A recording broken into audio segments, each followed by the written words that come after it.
There's nothing more satisfying than trying and succeeding in photographing a great sunset or great weather skyscape. But things don't always go as planned. Even though there's a great sunset, doesn't mean there's a great picture. Sometimes pointing your camera at the sun gives you these little lens flares or big lens flares. And I'm going to share with you some tips about how I can photograph sunsets and great weather scenes in nature using just a smartphone. Sometimes it's just getting the camera in the right position, like putting yourself in a faraway remote place called Pan de Azucar off the coast of Chile in a national park, and putting your smartphone into a rig that will stabilize it and putting it on a tripod so that you can film level, you can film a steady shot, and that you can lock the focus and especially the exposure so that as the sun goes down, the light gets darker. Here I am, and this is where I filmed it, just with a mini tripod. And I've got my smartphone there in a Beast Grip Pro, which is like a rig to hold the phone. And here I have locked the exposure to capture the sunset. And by locking the exposure, as the sun sets, it will get darker rather than having the camera try to compensate all the time for the light loss. So that's one of the first pro tips, is definitely set manual settings and stabilize your shots.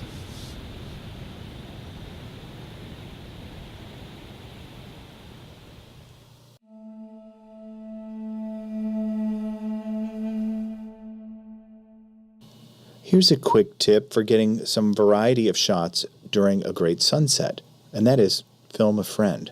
Maybe film them in slow motion from a couple different angles and cut those together to give more of the feeling of what it's like in that golden hour.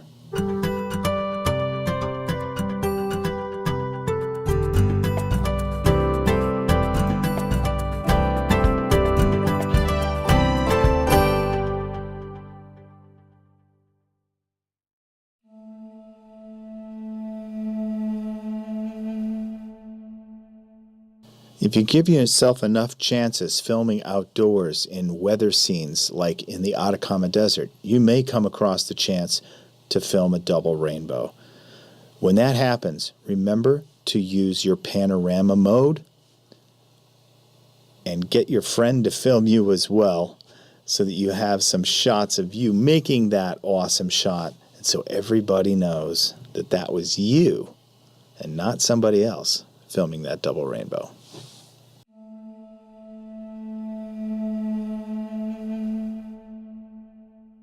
Context is important. When you're filming a great sky, think about other cues and visual cues that can bring some visual interest, like blocking the sun partially with an umbrella, waiting for figures to become silhouettes as they enter that magical scene.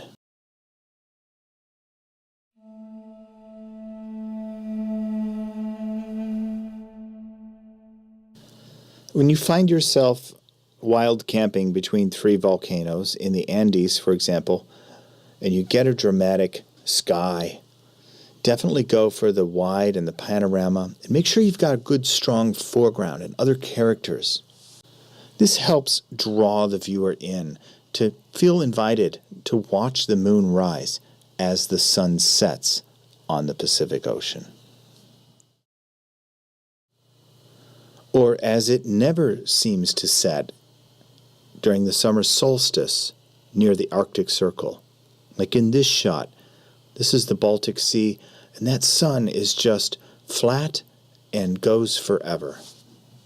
So in a scene like that, it's just important to take your time, make your practice shots, and wait for that moment when you can get a great portrait as well as a great moment from your travel.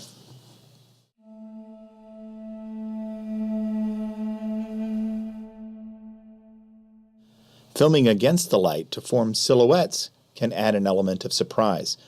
What's nice in this picture is that the motorcycle headlight adds an unexpected light source and a little bit of drama. And at sunrise, you might get lucky to have some light actually spill back onto your subject's face. So a silhouette plus a face. You can get lucky sometimes. But sometimes it's just moving the camera a little bit to turn a okay picture into a much better picture by letting the celebrants at a party be silhouetted against the sun. Or letting that gentle swaying palm tree block the last few moments of the sun before it sinks into the Atlantic Ocean off of St. Petersburg.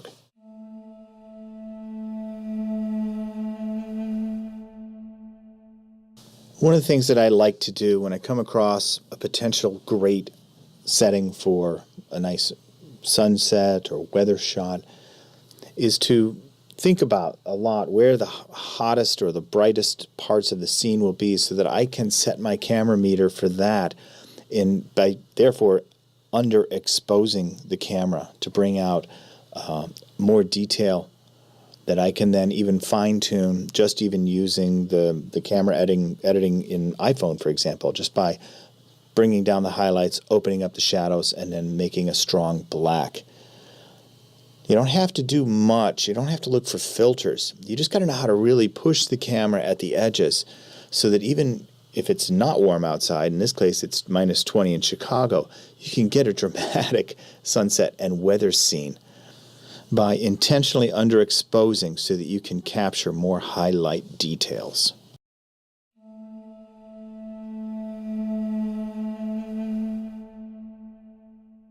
The opposite can be helpful too. When you've got the sun in the picture and you've got some clouds, like in this example, I actually overexposed to let the white of the sun and the white of the clouds blend together. And so I went into panorama mode, manual control, manually overexposed, and was able to get this dramatic scene that with just a couple small adjustments to the color space, I could pull into a really strong, almost monochromatic, although it's not monochromatic, it's just really blue. And you don't have to do much. It's all pretty much done in the camera by overexposing. And then just some small color adjustments without going into filter world.